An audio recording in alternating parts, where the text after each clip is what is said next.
Turner, thank you so much for being with us here at 2 News at 5. You have been a central figure when it comes to funding for NASIC, as well as for Wright-Patterson Air Force Base projects. As you look at some of these projects, how is that impacting national security and also Wright-Pat? Well, certainly, we looked at Wright-Patterson Air Force Base. We know already that there's been enormous growth. Since I've been elected, we were at 19,000 people inside the fence. We're at about 35,000 people inside the fence now. Alexa, volume up. We're completing the NASIC expansion, the National Air and Space Intelligence Center. They're going to have a ribbon cutting this year, which is a $150 million plus development. We also have coming online the next 2 years, 2 child care facilities, preschool and after school, that are over $50 million.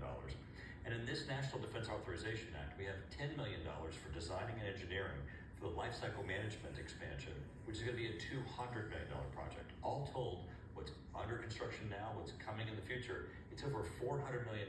That means that as we look to Wright-Patterson Air Force Base, future growth is still coming. What are some of those future projects in the pipeline right now?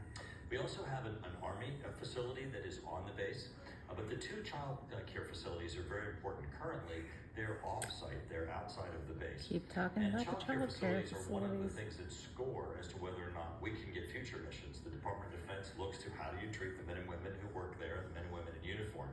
This will be a preschool and an after school. It'll be a campus right next to each other and on base.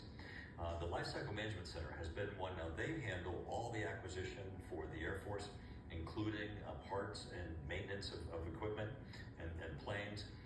They've been in dire need of a new facility. We're starting that process now. $200 million facility on the books in the future for them.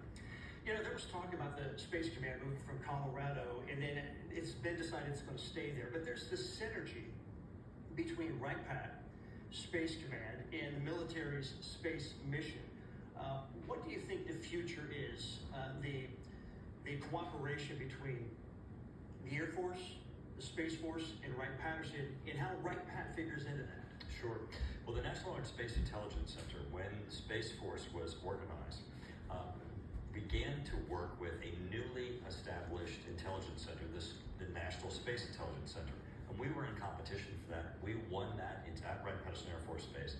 It will be co-located with the National Air and Space Intelligence Center in their new expanded building. And then we can only look to greater expansion there, because space and intelligence are going to be the most important aspect for giving us that advantage as we look to our adversaries.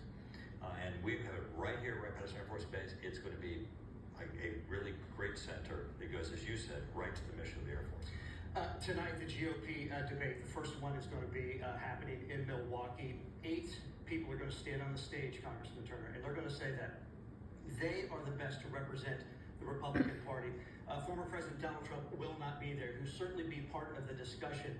And there is expected to be some of the candidates up there saying that he should not be the next president, in part because of the indictments he's facing. How do you feel about the former president and whether he is fit to be president again? Well, I haven't endorsed anyone in this race, but I'm in a position as the chairman of the Intelligence Committee that some of these issues overlap with my portfolio.